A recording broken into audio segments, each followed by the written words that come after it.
Okay, so welcome everyone. Thanks for sticking around for the last presentation. And this flows nicely for those of you who attended the last presentation on the Experience Fellowship. I'm from the School of Pharmacy. My name is Lisa Bishop. I'm a pharmacist and a faculty member there. And we actually co-developed a leadership course for our pharmacy program with Student Life. So we'll tell you about that today. So I'll get everyone to introduce themselves. Ari? So my name is Pevida, and I am also a faculty member at the pharmacy school. Ryan Murphy, Student Leadership Development Coordinator with the Student Experience Office. And Lisa Russell, Manager of the Student Experience Office. Okay, so first, before we get into the actual course and telling you about the course that we developed, just give you a bit of background on our program. So we just switched from a Bachelor of Science in Pharmacy program to a Doctor of Pharmacy program. And that's in response to the changing in pharmacy practice across the country. And all the programs across the country that were originally BSc programs are now changed into a PharmD program. So we were tasked with changing our program we started the planning in 2014, and we admitted our first class in 2017. And with the changing scope of practice of pharmacists and what they're able to do and everything like that, we did, the idea was that giving them the doctorate degree would more accurately reflect their skills and their abilities.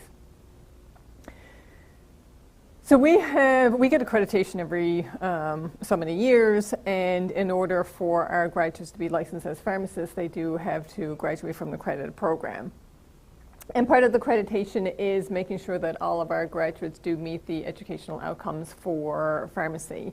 And within the most recent, the educational outcomes from 2017, there is a specific section around leader manager.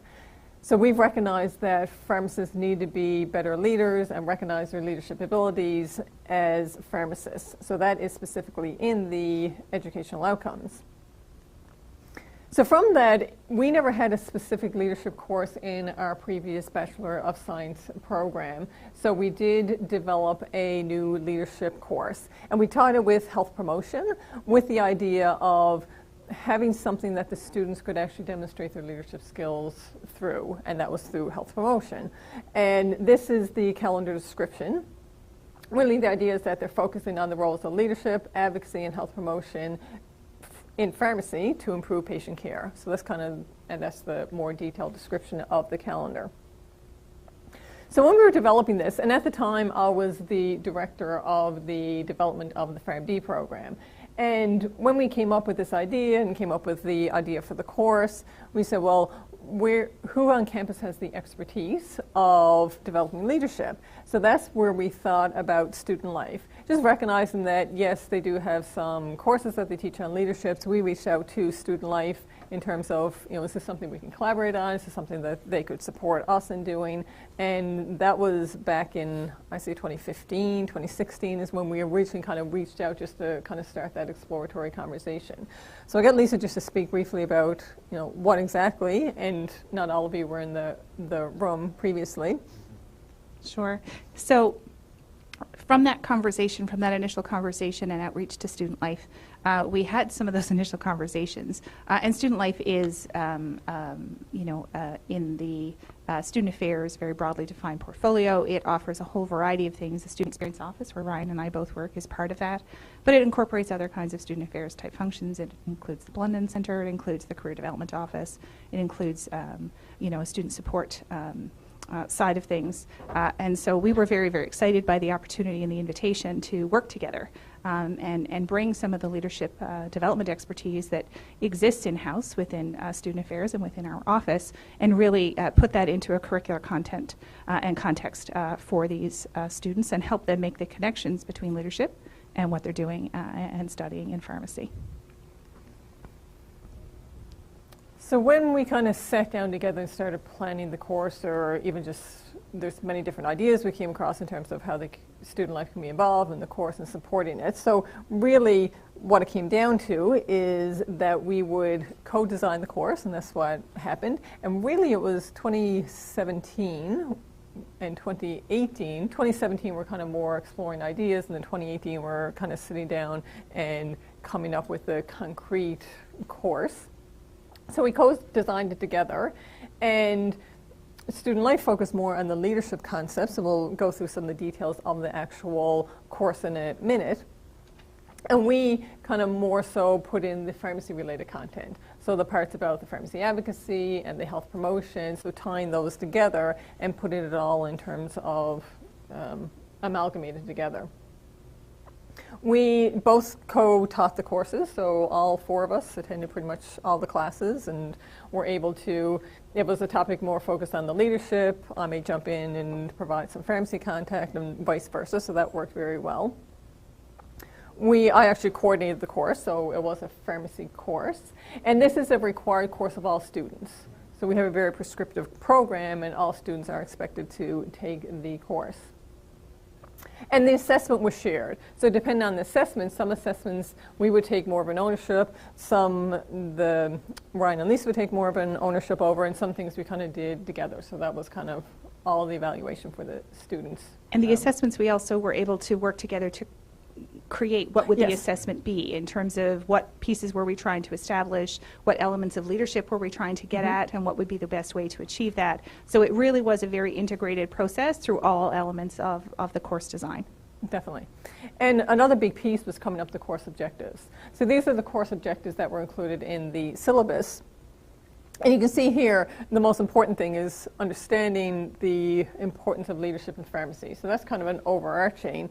And then demonstrating the leadership through this health promotion initiative was one of the big projects that they had to do.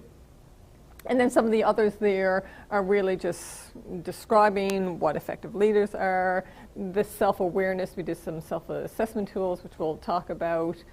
And then knowledge dissemination and change management. There's some other aspects of the course. So again, when we came up with these, and there's literature around pharmacy leadership that we used to help come up with the course objectives for this particular course, and then determine, well, what's the assessment, what are the activities to achieve these objectives. So this is kind of in some buckets of information or content that we did cover with the students. So you can see on the right-hand, your left-hand side, the left-hand side is more kind of the leadership development side of things, and on the right-hand side is more the pharmacy health promotion side of things. But you can see where things overlap. So you can see the leadership theories and styles, the self-assessment tools are here, and then we also did the health promotion, the pharmacy advocacy parts, and again, things cross over a lot, but you can kind of see who took more responsibility. Then we have teamwork and feedback, knowledge dissemination, change management that kind of crosses over both, and then we did have several guests that came in, part of that community engagement coming into the classroom that got brought up earlier, that we'll go into more detail about. Anything to add there? No, I mean, I think what was really interesting is I think when we initially were planning the course, I think we all thought there would be a greater separation between the content that would be led by pharmacy and the content that would be led by us, and we really had initially approached it that way, but I think as we were crafting the course, and certainly by the time it came to executing the course, it became very, very clear that the lines between the conversations that we were each having were really not as firm as we had initially thought it when we were crafting it and planning it, and that it really worked better from a student experience if we blended what we were doing and helped students see the crossover between their pharmacy content and their leadership content and vice versa. And that was something that I certainly didn't expect it going into it. Right. Agreed. Okay, so then we delivered the course this past winter, and Ryan's going to take over now. Yeah. Thanks. Actually, one more thing on that last point about co-design and how often we kind of cross paths in terms of, or cross content together, is that this could have at the start felt like more of a extended guest lecturing kind of scenario, right? And one of the really, really neat things about this partnership is that it was a really deep partnership, that we went beyond, I think, conventional guest lecturing, and that it was a really, really integrated course. So yeah, I just want to get that idea out there, that it's not guest lecturing, it was much deeper than that. And so let's talk a little bit about the kind of learning that we actually engage students in. I'm going to repeat myself a little bit here because there's a couple of different components that fit into a couple of different topics. And you see already that we've talked about content integration already. So there were those lectures that were either pharmacy or leadership, but involved, if it was a leadership topic, involved pharmacy examples. If it was a pharmacy topic, involved aspects of previous concepts of leadership that we'd covered in the course. But every single class involved this kind of hands-on discussion learning. We would ask students at their tables to take on a case, for instance, based on whatever leadership content we had just covered, or to discuss a concept and try and reflect back on what it meant to them. And so every single class was really a great example of trying to deal with leadership, because they had to be intentional about how the concepts of the course in the abstract meant something to them, right? And so I'll talk a bit more about that group work in a second. Another component that we'll talk more about later is that we brought those guest leaders and community groups in to talk to students very frequently. So there were a suite of 3 or 4 lectures at the end of the course, in which several guest lectures came in. We'll talk about a particularly fancy guest who might have visited. And finally, we used Brightspace to try and combine groups together and drive collaborative submissions. And so, for instance, we'll talk a bit in a couple of slides about the kind of reflections that we asked students to contribute, which were collaborative, collective reflections, which was kind of exciting. I'm not missing anything there? Okay. So that group work idea was really neat. First of all, groups were already randomly assigned in pharmacy based on a lab course. So we used those same group work, those same groups. So students who worked with students who worked in these groups were brought together again for the leadership course, only now they had to think about leadership concepts and apply those leadership concepts to the same group they were working with in their labs. This began with this idea of a team contract, which was a concept of getting students at the beginning of the year to sit down and think about, or the term, to sit down and think about how exactly they wanted to work together. And so it's a funny thing, because most group work causes eye rolls, most group work causes frustration, and this contract is a way of trying to make real and physical the concepts that you agreed upon about how your group was going to operate. What basis would you make of, or on what basis would you make decisions? If a group member was missing, do they need to be included, or could the group move on without them? What are the consequences for missing deadlines and for failing according to whatever the group was trying to do? And so the group work or the team contract was this template we gave them that the students could deliver themselves, but it was an assignment that they had to submit. And that's one other important point I meant to make in the last slide is there's a leadership course. We had the fortune of not needing to examine students, so we didn't need to test students on the kind of leadership concepts that they had. We tested them, or we assessed them through a variety of qualitative submissions, but there was no exam, and so we were able to be a little bit flexible with the kinds of requirements that we gave students in order to do. So that's the team contract. I mentioned the team reflections already, that students would at the end of the term reflect on how they contributed to the group that they were involved in and how they thought their other group members contributed. And we asked them to actually evaluate that and judge what percentage students contributed to the project. Was it 50-50? Was it even? Or were there differences, and why? And what did that mean? Groups, I mentioned already the class discussions, in which groups would talk about the kinds of cases that we had. And there was a surprising number of leadership case studies in pharmacy that I didn't expect going into the course. But there were so many examples of leadership in pharmacy that were already written up in a really formal link to leadership way, which was really nice. We were able to take advantage of that. And then the final 2 components, Dr. Bishop and Mr. Pevida, I might ask you to talk a bit more about, but the group work involved the health promotion project. And actually, one of you want to explain what health promotion actually is? I don't know if the audience is fully aware of what health promotion means. Go. Because I don't see a lot of pharmacists. Well, I guess from the point of view of pharmacy, I guess health promotion means to think about how you help your community, how you promote ideas in the community. First of all, you have to find out you have to get to know what your community is, the needs of your community, and from there you design projects or come up with ideas that lead to projects that will promote the health of that community. And it could be something very narrow or very broad in scope, I guess. But obviously related to health, right? And we're going to talk about some of those examples and how the students chose projects in relation to that. But the main thing is that the target audience and the community, you have to get a good knowledge of what their needs are and how to reach them and what are the best means to reach them. Yes. Thanks. Yeah, much better than I would have been able to explain. But so students had to work in groups to both write a briefing note, so advocating for health promotion on a political level or a bureaucratic level, and then they had to develop a health promotion project that actually addressed these issues in the community, and we'll talk more about that in a bit. I talked a little bit about how Brightspace was used, but I want to skip through it. I think for the sake of time, we won't go into detail. And then the last neat little feature that we provided was this random name picker. In order to facilitate contributions in class, we actually randomly asked a computer program to generate names, and those people would have to comment. So we had a lot of engagement. All 40 people in the class were really kind of involved because they were never sure when they might have to talk next.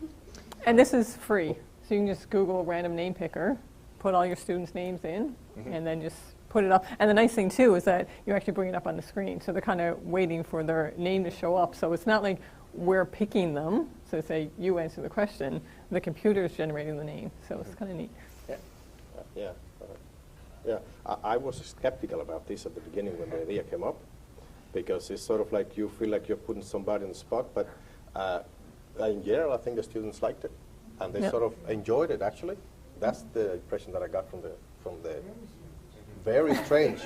But they did. They found it funny when somebody got picked and everything. So that's what Misery loves company. It was quite comedic. It was usually funny. So. Okay. Moving on. I think Lisa, you're going to talk about Lisa? Yeah. Okay. So I led discussion on some of the self-assessments for students. And we did all three of these kind of self-assessment exercises with them. And they just had to confirm with us that they had completed them. Because, again, we want to make sure that students have gone through the activities that we're assigning. StrengthsFinder was one that we actually, took some class time and spent a fair bit of time facilitating that and debriefing that activity. And again, the premise of this from a leadership perspective is that you have to know yourself. You have to have an awareness, a self-awareness of how you think, how you approach things, what your strong suits are, where you might need to be a little bit more work, where you need to be aware that this is not something I'm good at, or this is how I react in this situation, so that they can better be prepared to take that leadership information that we've given them in terms of the theories, in terms of the styles, in terms of the situations and how they might respond, and then really think about, well, how would I apply that? How would I be in that sitting? And so making sure that they have some of that self-awareness. And, this is not the only time that they'll be required to do some self-awareness. Again, throughout the program in pharmacy, there are all of these different points throughout their various placements and practicums. But including this gave them a bit of a framework and some of the theory and the literature around, what am I good at? And how can I take what I'm good at and really, be the best that I can be? Again, trying to focus on that asset-based development perspective as opposed to that deficit-based development. So LinkedIn, we also had a session on LinkedIn for the students again, in thinking about this from a leadership perspective, carrying that through not just to what they do in terms of the context in terms of their pharmacy practice, but also for themselves. And having that professional presence both online as well as in person is an important part of that. And so, career development was invited to come and give a session on presenting and developing a LinkedIn profile so that all the students, some of them already had it, but by the end of the course, all of the students had gone through that process. And one of the neat things that, I realized is, so that, the Memorial Career Fair, my goodness, it must be almost 20 years old. But every year they do free headshots for students at the career fair. Well, we shared this during this session, and the students were like, really? Like, we didn't know that. And so you just realize sometimes, no matter how long you've been doing something, sometimes the penetration through to that student population is just not there for even something as simple. And so it was like, well, we'll make sure you know when the date is next year, because you should all come over and get a headshot. So it's even those kinds of things that have been some of the, for me certainly, some of those unintended learnings that have come from this experience. Okay, back over to Dr. And Bishop. just back to the LinkedIn as well, through their pharmacy practice experiences, because the students have to do placement throughout their program, so they're going to do their first one now this summer. We do have it incorporated some leadership components, but also specifically the LinkedIn profile to keep that updated. So we'll carry that through all the practice experiences so they can keep that professional profile active as they're going through the program. So another big thing is engaging the community, bringing them in to speak to the students. Because it's fine for us to get up and talk to them about leadership and talk to them about what they should be doing or giving them cases to discuss and things like that. But really to hear from the people that are leaders within the community is very important. So the Newfoundland Labrador Pharmacy Board, which is our licensing body, they came in and talked a lot about kind of change management and how do we change practice and how do we move the profession forward. So that was a big focus from Noelle, who came in.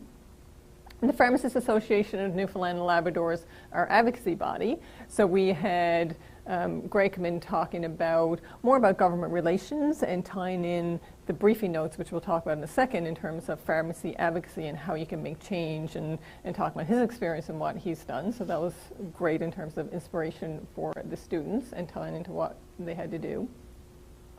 We did have a specific session, a panel discussion of leaders with titles, is what I call them, in the pharmacy world. So some people who've been around for a while, so we had the dean, the registrar of the pharmacy board, pharmacy manager of a community pharmacy, those types of individuals in, and that was great for the students to kind of hear from their perspective, kind of their career paths and where they ended up. But we also wanted to bring in some early career pharmacists. So those pharmacists who have made a difference over the past few years. So we had a pharmacist who graduated 2 years ago. Now she has her own pharmacy. Other pharmacists who've made practice changes in terms of developing clinical programs. So other things that they can kind of more closely relate to. So when they graduate and when they're out in practice, they can see, oh, well, this person's only been out for 2 years or 5 years and look what they've done. And even sometimes it's smaller things, but giving them that inspiration. So the students, when we did the final kind of reflection with the students, a lot of them commented how valuable they found that session in particular.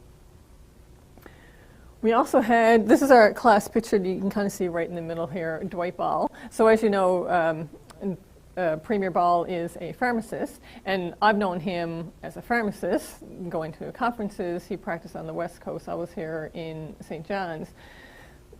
But I more so wanted the students to hear about his career path, because he's obviously a leader of this province, and it's not so much about the political part about it, but more about, well, how did he grow his leadership path that way, and all the things that he's been involved with as a pharmacist and different organizations that he's been involved with and things that he's done. So that was a great experience for the students to actually hear that perspective. They really enjoyed that.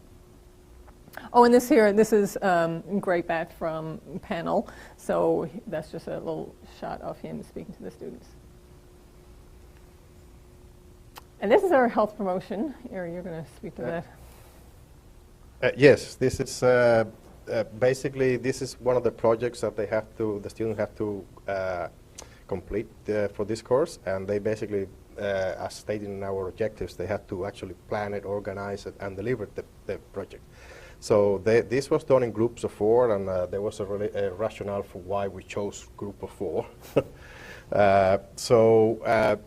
Anyway, there are some examples of this happened at the University Center here, and they chose they were like I said, they planned this, so they chose which audience they were going to target. So most of them chose to actually deliver their presentation or their poster presentation project over here at the University Center. Some chose to reach other groups within the broader community, like NL seniors, and they discussed different topics. And also they also targeted the high school group of class of high school students, where they discussed topics such as opioids misuse, and for the seniors they talked about adherence to medications prescriptions. Like you saw earlier, there were all different topics, like in relation to cannabis, sunscreen, tribal health, sleeping health, and smoking cessation, which actually there is a clinic here at the affiliated with the pharmacy school, medication therapy clinic, a services clinic, which provides actually counseling, and they have a program that deals with smoking cessation. And this project, they basically, like I said, they have to think about it in a critical way, because they have to actually think rationally and objectively about how they come up with these topics. They have to be suitable for their audience. They have to take into account the different determinants of health, which is part of developing a community or health community project. And so anyway, it was good for critical thinking as well. This was one way that they were supposed to reach the community. Another way that they have to actually reach the community, and they chose to do visual representations of their projects as well, which I think is very adequate for these times that we're living in, because they can actually put this on different types of platforms, like LinkedIn, and they can go to Facebook and social media, things like that. And the thing that it was a visual representation is very adequate for today, because it's sort of like a snapshot of what their topic was, which is very easy to look at, very fast. And today, information travels so fast, which is very adequate for it. And they also, obviously, the number of the people that they could reach was tremendously increased. The other thing about these visuals that they show, you can see when you look at the visualization of it and at the structure of it, there are colors, there are things that they have to actually think about this, and they thought about this in a purposive manner. So all those things actually help them to think critically about these topics as well. Right? So, and these are some examples that they use. By the way, these also were interactive, that they can actually, I think they could, they could actually click on and they go to information and things like that. So all of them had some kind of link to Right. get more information. Right. Right? It was not just there. So Yeah. So they all Right. had some reference, and that's another example there. right. So And they had to make these graphics themselves. They had to Right. learn how to use Yes. graphic design. yeah, that's what I Skills. meant. That they have to actually do it in a purposive manner and chose the colors and things like that. Right. Now, they may have gotten the picture here from a stock photo, but they pulled everything together to make the actual visual. So we Right. had a whole session on visual representation as well as part of the course. Right. And the last part that I'm going to talk about actually is about the briefing note. And you probably know what a briefing note is, but basically it's a means of communicating, particularly among government officials. And it's basically a paper that is a summary or a distillation of a topic that could be complex. So it's done in a very succinct manner, and effectively so, because government officials are busy, and it's a very effective way of advocating. So the students, again, they have to, in a group format, they have to actually design or come up with a topic, and that was relevant, specifically relevant to pharmacy, to the pharmacy profession, because they were advocating for the pharmacy profession. And at the same time, they were also advocating for the patient, because these are things that are affected, issues that affect the public as well, right, or the community that they are serving. So some of the topics that they chose was prescribing, pharmacy ability to prescribe for vaccines, coverage for naloxone kits, for example, which is very relevant. There were other topics as well. That's just examples of few, but there were other topics which we actually approved them before and we reviewed them before they were. So Reflections. One of the last topics for our afternoon session are the kinds of reflections that we saw from the students in the end. And what we're going to share are a couple of selections of the visual representation of the reflections that we asked students to share. So we actually got them to submit, yes, a written reflection, but also to sketch or create a graphic that represented their thoughts on leadership and health promotion at the end of the course. And so they're pretty neat. This one from Lindsay is an image of a tree growing. Obviously, in her reflection, what she actually talked about was the need for the roots to grow deep in order to also grow taller. And so she talked about how her leadership identity needed to be deepened in some ways before it could be grown up to reach more broadly. This next one is another tree, but this student in particular talked about the need to grow into these different concepts. And so it was this concept that leadership becomes all these different branches, and that she needed to grow in certain directions in order to have the right kind of exposure. Another one is this image of a closet, and this student remarked that they were quite surprised that leadership is not a position that you take on and you're always wearing. It's actually this disposition that you're able to shift into and out of. And different people might choose to wear different kinds of leadership at different times depending on the scenario. And that the course helped her realize that she could choose which kind of style she wanted to take on for whatever different situation she was dealing with. And then this is another theme on that same concept. But Jeremy, in this particular violent image, is showing that the only route to success in this situation was to be a transformational leader. But he talked about how there are different doors that lead to different routes to success for different situations. And so that door might actually close for another scenario in which you need to be a bit more autocratic, say. And that was the visual he came up with. So I think he was trying to refer to if you pick the wrong leadership style, Right. it can be disastrous. Right. So you have to think about it in terms of which style you're going to pick in any given situation. Right. Otherwise, you choose the right door, you get rainbows, but otherwise fire. And then this last one, Rebecca was saying that her previous leadership experience was in the yellow, the course was to the green, and the blue was everything after. And she talked about how leadership is a constant development, and no matter if you get better at it, you end up in a new situation, and you need to reflect again and develop again. And so I think that's the last one. Yeah, I think just go back to that one. Yeah. I think it touches too on the failures that we talked about the last session, right? Because you do grow, but then you learn from those things, and you kind of got the peaks and the valleys. So. And when we were prepping for this presentation, I realized that this dip happens right after the course. But I think it's just a squiggly line. I'm not going to read too much into it. So. Okay. So that was the course in a nutshell, very brief overview. So now that the course is done, next winter it's going to be offered again, because again, it's a required course for the program. So now it's reflecting on first-time delivery of this particular course. We've been extremely pleased with the course and the outcomes of the students, but again, there's always reflections and what do we do next for planning next year. So the big thing is reflecting. So a couple things that we did set up a shared document that we took notes after every session. So every session that we had, we put a few of our jot notes there. What went well? What are some things that we could change for next year? So that was extremely helpful. Now as the course is done, to read back, it's like, oh yeah, that was pretty neat in terms of thinking about those things. Of course, the standard CEQs that all the students do, and we don't have those back yet.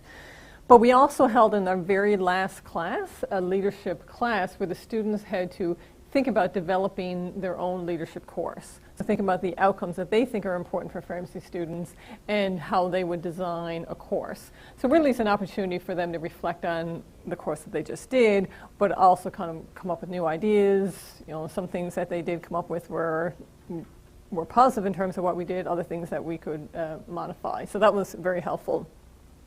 And then last week, I think it was, we met with 3 students who volunteered to come in and actually sit down and talk to us more deeply about their experience in the course and reflections from that. So we took some notes from that, and that was very helpful as well. So from all of this now, we'll sit down and plan what we're going to do for next year. So a couple high-level modifications. I mean, there's obviously more specific details. some of the things which we recognize as well as the students provided some feedback is just kind of to reorganize some things and the flow of the topic. So that stuff, like I said, we have some notes on that we'll do for next year. Another big piece that Ari talked about was that whole briefing note and the advocacy piece. So we had that in there for the students to do and complete, but it needed to be a bit deeper and a better opportunity for the students to do something with it. And one idea that we've talked about is actually having them take those briefing notes and presenting them to panel, which is the Pharmacists Association, about their ideas. And maybe to start off by actually having panel come up with some ideas of things that they need to be accomplished and actually use the students to be able to really do something meaningful that can be moved forward. So that's one thing that we talked about that we'd really like to do next year. Like Ari mentioned, we had the students, and the students came up with this idea themselves in terms of doing that health fair here at the University Center, which was fabulous. But I think, or we think, that it'll be beneficial for even to maybe do a health fair in a community organization, whether it's the Associations for New Canadians or Seniors NL or whatever kind of community group that has the needs, and really moving it to a different group every year, because otherwise, if we have in the same place every year, the topics are going to be repeated because obviously it's specific for that particular population and community. And so that's something that we're going to explore for next year. And the other thing that we do have is a working professional program for pharmacists who have the Bachelor of Science who are interested in getting their PharmD degree. So they're doing that primarily online. But there's a portion of one of their courses where they do health promotion. And we thought it would be really neat, and I was talking to the coordinator who coordinates that course, to have some kind of mentoring partnership between, say, the students in the undergrad full-time program and that working professional program, you know, having them almost be partnered with the students, and this can all be done online electronically. So that needs to be explored a bit better, but I think that would be a pretty neat experience for both sides in terms of the pharmacists who are now in this program mentoring, and as well as the students getting that mentorship from them. Okay, last thing, Lisa. So I have some index cards. I'm going to pass them out. What we want you to think about is if you can think of up to 3 opportunities where you see the potential for collaboration like this with a partner that's outside the realm of who you would normally partner with. Maybe it's an academic unit, maybe it's an administrative unit, but where do you see those opportunities to partner with people that are a little outside where you would normally look? Because this is a partnership that, I think for both of us was certainly a new opportunity, and it certainly has been really productive and helped us both achieve things that we're really excited about. And so we just want to challenge you to see if you can identify where some of those opportunities might be for yourself. So I'll pass those out. Yeah.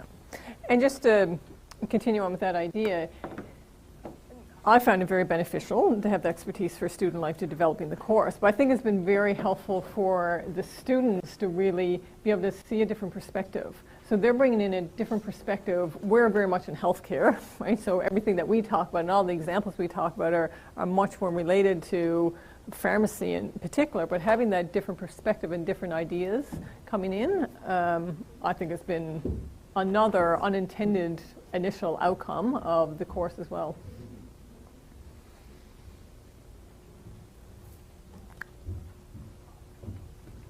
And of course, as you're doing that, we're here to answer any questions that you have as well. Right. Yes. Oh, wait, no, I think you need a... I'll give you the mic too. I think so. I don't have a question, but I just listened yesterday or the day before to Joanne Thompson give an overview of the Deloitte report that she had made or done with the gathering place.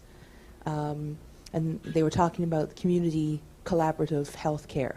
And I'm thinking for the health promotion fair next year, maybe, I'm not sure if they're there to do it, but maybe the gathering place might be, they have a wonderfully huge room there in the front. So that might be That was another place we thought of. We thought Yeah. about that quite a bit, actually. Yeah. I think that they might be ready to, with this report just coming out, and their minds are at that now. And there was also an excellent report that was done by 2 master's students in health ethics. And they did a report on working with community ethically. So I think that would be another good one to give to the students to read, you know, once they're finished doing up the guideline. That was done for choices for youth, but it's applicable to other vulnerable populations. Right. So I thought that was kind of neat. You got my brain going now. Yeah, no, This is the that's first great. time I've heard really about the course, you know. It's ridiculous. But I really enjoyed it. Yeah. Who are you again? My name is, yes. We have time for one. Thank you for your presentation. I've heard little bits about this. It's quite exciting to see the depth of this program and how it's rolled out. It's somewhat unique because it's a great academic partnership with student leadership, and that in itself makes it unique and exciting. I'm sitting here, and I'm like you, Shannon. The wheels are spinning in terms of some of the products I've seen. It's certainly, as I look to our own wellness community, we are a community of 18,000 students at our faculty and staff for over 20,000 people. Fifth largest community, fourth or fifth in the province. So I think there's the things that are being created here would be of great benefit to our own university community, and taking some of the work that the students have done around the various I saw smoking and sunscreen and different, that those items, particularly if they're translated into electronic products, that regardless of where the fair carries itself every year, that there's got to be some bridge that we can bring that into our own stream of wellness education for students here on campus. So I'd really like to explore that as a possibility of your products having direct, somehow linked into the services and the information that we provide to students. I think there's great potential there. There's also, we have about 1,600 people living in residence. Right now we have 42 families living in residence with children and international students and students from Marine Institute, College North Atlantic, and from our own campus here. So it's a really diverse community, and some sort of an event that could take place for that community might be another piece. So remember us close to home as you proceed in your plans. This fabulous project. I congratulate you all. Thank you. No, they're great ideas. Thanks, Donna.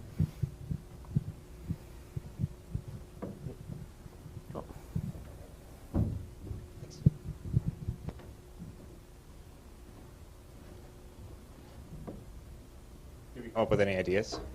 Yeah? One quick reflection on this from a student life leadership perspective is, again, to refocus on that depth of partnership thing. Just to echo it, it was a really great experience to work with you two and to work with all of these students. It was incredible to have an engaged audience, because sometimes it's so hard to get people to really dive into these topics when they are doing it for no credit and for free and et cetera, even though it is great for them. And so yeah, one thing that is like on my mind moving forward from a student life and leadership perspective is how to help find more partnerships with other faculties. And it's curious because we have had like bridges built, and then those bridges just sort of sit there, and people don't bring us in as deeply as we probably could be, because the initial vision for these things was for it to be quite modular, and to be able to take and move and reapply a lot of these concepts in other faculties and with more specificity. And so yeah, there's a real opportunity here to do this with the faculty of music and faculty of engineering and so on, and we need to figure that out. And the other point we never made, our students we have 40 students in the class. So that makes it very nice in terms of engagement and getting to know them. And another point, like Ryan mentioned, is we didn't have a final exam. So much of it was based on the assignments and all that work. But how do you get those students to come to class was the other thing. So we did have a 10% class participation. So we did take attendance each class, so that was used, because if you're not present, you can't be part of the discussion. So that was one component that we used for that class participation. So we may encourage them to come and partake in those discussions in order to get the most of the course. Oh, you need to. There's 4 of you and there's 40 students. That's top heavy. Yeah. So what would you do differently to mitigate that, or did you find that was a thing? Like every class couldn't do this, I don't think. So really, it's really I think 2 people are sufficient. So 1 from pharmacy and 1 from student life. And the way we did it this year, Ari in the previous program actually taught the health promotion course. The leadership component is new. And then, so we both felt we would go to all the classes, right, just to kind of have that experience and reflect and everything. But going forward, really, I think we only need 1 person from pharmacy and 1 person from student life moving forward for the course. We kind of did this as the first go-around to really have a good assessment and good understanding of the course. So yeah, I totally agree. It's not sustainable having 4 people